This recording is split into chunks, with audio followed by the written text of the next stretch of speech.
Jadi ada berapa artis mas? 200 itu? Ya.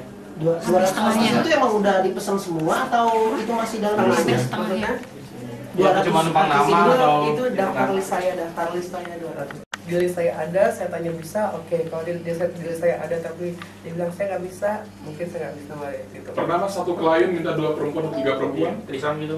Tidak, itu spesifik itu tidak ke saya sih, mungkin nanti dia bertanya ke perempuannya. Tapi dengar cerita seperti itu ada?